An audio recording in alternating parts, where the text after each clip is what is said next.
పర్యావరణ దినోత్సవం సందర్భంగా రాష్ట్ర వ్యాప్తంగా అన్ని చోట్ల కూడా మొక్కలు నాటే కార్యక్రమం. ఈ పర్యావరణమే కాపాడుకోవాలి. నెక్స్ట్ జనరేషన్ కి మన పిల్లలకి స్వచ్ఛమైన వాయు అందించాలంటే ఈ మొక్కలు మంచి పెంచుకోవాల్సిన అవసరం ఉంది. మరి ఇప్పటికే వాతావరణం మారిపోయింది.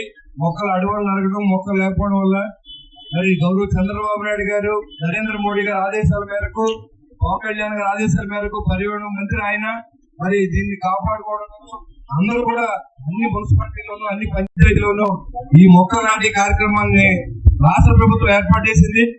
దీంతో పాటుగా మన నాయకులందరూ కూడా ఈ కార్యక్రమాన్ని విచ్చేసి దీంతో పాటుగా అందరూ అన్ని డిపార్ట్మెంట్లు ఎంప్లాయీస్ అదేవిధంగా మరి డోక్రా సంఘాలు అన్ని కూడా దీంట్లో పార్టిసిపేట్ చేసి అందరూ కూడా ఈ బాధ్యతగా ఈ మొక్కలు వేయడం కాకుండా ఈ బతికినీళ్ళు కూడా మనం చూసే విధంగా ఉండాలని చెప్పి కూడా నేను కోరుకుంటూ ఈ వనమహోత్సవానికి అందరూ కూడా విచ్చేశారు.